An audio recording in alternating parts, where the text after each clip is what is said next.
That calf was laid down here in the grass with his eyes rolled back in its head, doing this right here. There was no calling a vet out. There was nothing to do other than save this cow's life. It will die in 5 minutes. If I didn't intervene, it was going to die. Stoney Ridge Farm. All right, folks, welcome back to the Stoney Ridge Farm channel. This is your first time here, your 50 millionth time. Please hit that like button. Today's video is a little more serious and a little less fun and work. This is something that was absolutely insane. So right here, we live on a regenerative farm here. This is a 150-acre first-generation regenerative farm here in the foothills of the Blue Ridge Mountains of North Carolina. Regenerative meaning I don't put chemical fertilizer, petroleum-based fertilizer down on the land here. We try to heal the land by bringing carbon to the land, by bringing in hay and feeding it to our cows. And what comes out the cows is urine, which has nutrients, and manure, which has nutrients, and the hay we put out rots down on the land and helps to heal the land and bring back the topsoil that we don't have. But today I want to talk to you about saving an animal's life. This was absolutely insane. So I was out here the other day, and typically what I'm doing is coming out here and we're bale grazing the cattle. In other words, we're sitting out hay bales for the cows to graze on. There are 3 bales set out per day, and we have 150 cows. Now, down through the woods, you can see forest over here and forest over here. So the cows have access to the forest right now. And what happens here is the cows get into things. And if you guys have ever kept cows, if you know anything about cows, you could put an anvil in the middle of a field and a cow would figure out a way to tear it up or get sick or eat it or stab itself with it. That's just cows. I don't know why, but they'll hurt themselves. So part of animal stewardship and owning cattle is ensuring that they have a good, safe environment to live. And some things can go unanticipated. We didn't have a bumper crop of acorns this year. However, we do have oak trees in this forest and oak trees in that forest. And that means danger. I didn't know this until last year, and we lost a calf last year. So I had a calf that was about 8 months old overconsume acorns from an oak tree. There was a bumper crop of acorns. The ground was literally just littered with acorns, and I couldn't get this little calf to stop eating them. It was over there and it spent all day gorging itself on acorns, and when it did that, it caused its rumen to get upset. And if you don't understand, the down and dirty is a cow has a multiple chambered stomach. They digest, they burp. Bacteria works at it. So you can't digest grass, and the cow couldn't digest grass unless Mother Nature had made its stomach to where it will ferment. So a cow is basically a walking fermentation tank. Sometimes in the fermentation process, we get over fermentation, and that causes bloat. I am not a veterinarian, and I don't claim to be the end-all be-all expert. I'm just sharing my experience with you guys, and I'm going to show you some tools that you can use if you get in a pinch like this. There was no calling a vet out. There was nothing to do other than save this cow's life. It will die in 5 minutes. If I didn't intervene, it was going to die immediately. So I had to take an immediate intervention. Sometimes you have to triage things like that. Now, what do I mean by triage? I mean, you got to think on your feet, and you've got to think, and you've got to act now. You've got to make a move, or something is going to get hurt, or something is going to die. I'm also a registered nurse, a trained registered nurse. I worked in the intensive care unit for multiple years, and I have that medical background, which really helped me, and it saved this cow's life. The girls are kind of moving in on me a little bit right now, so you'll catch me looking over my shoulder. So I came up to a spot right about here, and one of these cows, a yearling heifer, which means she was about, she's about 14, 15 months old, a year-old heifer, which is an unbred female cow, was laid down here in the grass with his eyes rolled back in its head, doing this right here. Like couldn't do anything, just kicking and moving around and trying to get up, and she was dying. She was literally dying, guys. This was super scary. I thought to myself, what could this cow have gotten into? It's bloated. I could tell it was bloated. Typically that calf, let's just give you an example, would have been about that thick. This calf was about that thick. So she had nearly doubled in girth, okay? So I went up to her, and the first thing I thought, her feet were facing up the hill right here, and it's very difficult for a cow to roll over. In fact, it's nearly impossible for a cow to roll over. So the first thing that I thought to myself was, we got to get this cow back upright. We're going to talk about bloat in a second too, but I'm going to talk to you about getting kicked. So I went to get this girl and I got her by her back legs, and I went to kind of try to tip her over because we're on a fairly steep hill right here. And when I did that, she kicked the snot out of me right in the sternum, right in the middle of my chest. Took my breath away, just like that. I thought, well, she's got plenty of kick left in her, right? So I knew at that point I wasn't going to be able to get her turned over. All the rest of the cows were all crowded around that sick cow. Guys, cows have basically a communal basically a community of animals. These cows know when something's wrong, and they know when another animal is in distress, so they were all crowded around her. That happens when calves are birthed, and that happens when there's a health problem like this. So, and when one dies, when we had the calf die, each one of these cows came up to that calf and they had basically a wake, a funeral. Each one went to each calf and just kind of nuzzled it and knew that it was dead. Well, they were all crowded around, and that was last year when we lost our first calf, and I could not intervene fast enough. It happened so fast, but I learned something from it. So this calf was laid over on its side, and I knew it was going to die. It had 5 to 15 minutes before it died. I've got the tools in my back pocket right here that are the appropriate tools to use. I didn't have time to get the tools to use. Now I know, and I take these with me when I go see the cows. It's very, very important. We're going to show you these here in a second. So this calf was laying here. I say calf, a yearling heifer, 12, 18 months, something like that, 12, 16, 14, 18 months, something like that. She was laid up on her side.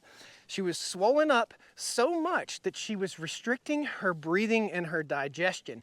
And the way this happens is the cow eats something, it disturbs their rumen, and a bit of foam builds up inside the cow's stomach, blocking the stomach and not allowing those digestive gases to escape from the cow's stomach. And what happens is those gases will seep into the space between the intestine and the stomach wall. So if you don't know, you've got two spaces in your body. You've got a space where your heart and lungs are, and you've got a space where your guts are, where your intestines and digestive organs are. They're crowding around me. Got to keep an eye on them. You don't turn your back on cows, but they're all pretty sweet, especially this guy right here. So that calf was swollen up, and the first thing I did was, oh my goodness, what am I gonna do? This calf is gonna die. I get on my phone and I start thinking veterinarian, but there was nothing I could do. This cow was barely breathing. It kicked the snot out of me. So what did I do? The only thing I could do to intervene, and I was told this by other people after my calf died last year, this is what you need to do. You've got to release that air in the stomach of that cow. This cow was bloated. Imagine me being the size I am. I would be this big. You can't breathe. The cow was going, and its eyes were rolled back in its head. It was dying, guys, so I had to make an immediate intervention. This is the tool, the correct tool. It's called a trocar. You can buy these on Amazon. There are multiple types of trocars. And the way that this works, this is a smaller one. I'm gonna show you the bigger one here next, and then I'm gonna show you the tool that I used out here in the field before I bought these. I have these now clean and ready to go. I keep them in a mason jar and they're always ready to go. This is a trocar. In the end is a spike. That spike stabs through the stomach wall of that cow. Now, not the intestinal wall or anything like that. It stabs through that area that's bloated, that cavity that surrounds the intestines. What I did was went in about right here. I'll show you on this cow. About right there, okay?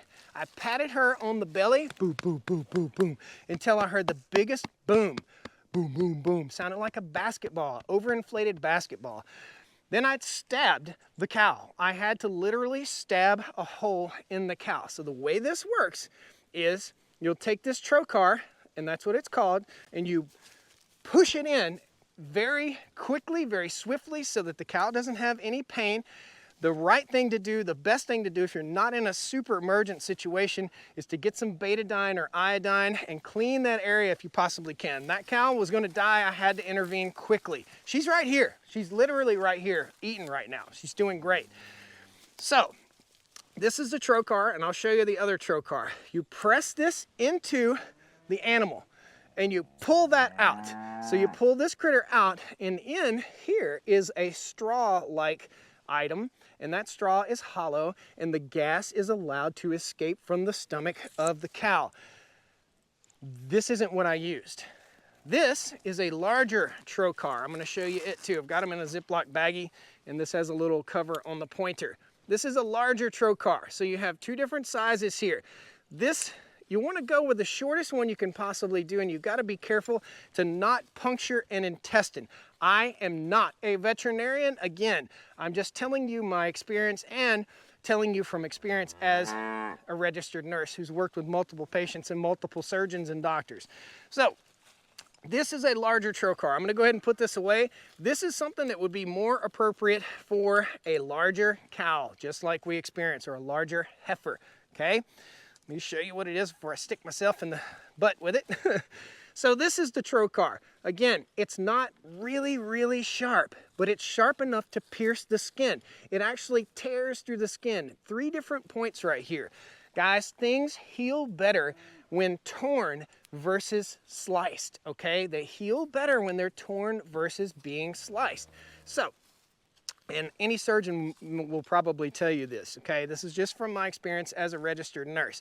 Again, not a veterinarian. This is not veterinary advice. This is what I did, and this is the tool that I keep with me in case it happens again. So, this is a trocar also.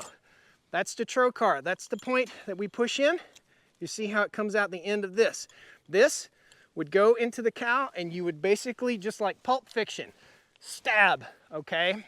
And you don't want to stab directly down in towards the intestine. You kind of want to aim it in a direction so you don't hit an intestine. This is designed to where it hopefully won't puncture an intestine, but when you're in a life and death situation like this and you only have minutes to act, you've got to do what you've got to do. So we tie a string right around this trocar right here. Okay, so we'll stab it. The sleeve goes inside the cow, and you can see that that's hollow right there. We tie a string around this, and the string needs to be 5-6 feet long, okay? So this goes inside the cow. It stays inside the cow until the air blows out and escapes. That is a trocar. I will post links to this stuff, guys. I think it's a good idea to have it in your arsenal if you have cattle, sheep, or goats, because bloat is something super serious, and it's very dangerous, and it will take an animal's life in literally minutes. Now, let's get with the story. I did not have this tool. I didn't have that tool at all, but I had just put a brand new blade in my Milwaukee razor knife. I had just put this very same blade that you are looking at right here in this knife. I walked up to this calf, and I knew it was going to die, and I had to intervene quickly. So what did I do? This only penetrates just a little bit. You can see it will only go down, it's about a little less than an inch. And I stuck the calf. I stuck it. And as soon as I did, I went boop, really quickly as I could, as painlessly as I could, and I heard and I heard that air escaping. This cow was on its deathbed with its eyes rolled back in its head, suffocating. And within 45 seconds, that cow, and it's right over here, it's eating right now. It's doing fantastic. There's no infection, there's no issue whatsoever. Within seconds, that cow got up, took off running, ran down to the creek, drank some water, and I went down there thinking, oh my gosh, this cow's going to be laying down in the creek and it's going to be dead. It wasn't dead in the creek. I followed its trail, went down to the creek, it drank some water, and it was up here eating hay within 10 minutes. Now I'm keeping a close eye on her. It's been several days now, no sign of infection. She's eating good and everything is great. But I thought I would share this story with you. This is a very unique story, a very unique thing that happened to me. Super scary. So when it happens to you, if you keep cattle, and you will have a cow bloat, you need to know what to do. When it's bloated and it's walking around, call your vet, okay? The vet will instill a trocar, just like I just showed you. If the cow is laying there and it needs a life-saving intervention. Now you know my experience. This Milwaukee razor knife saved my cow's life. Would I ever recommend doing that if it wasn't a dire emergency situation? Absolutely not, guys. Invest in a trocar if you keep animals. I'll post links. I bought 3 different ones so that I have them in my arsenal depending on the size of the animal and the seriousness of the bloat. I don't know if this will ever happen to me again, but if it does, I'll be fully prepared. And that's something that I hope this brings you. Preparedness for something that you're gonna have to intervene with your animal to save its life in an instant. Guys, thanks so much for joining me. I hope you learned a lot today. Again, I'm gonna say it one last time. I'm not a veterinarian, I'm a rancher, I'm a cattleman, and I had to intervene to save this cow's life. The cow is doing great, absolutely fantastic. From what I could tell, it caused no pain, and all that gas escaped from that cow's stomach within seconds and saved its life. Thank you so much, guys. Hit that like button, subscribe to the channel. I'd love to have you back here on the Stoney Ridge Farm. There'll be more links to cool stuff right here, so check it out. See you next time on the Stoney Ridge.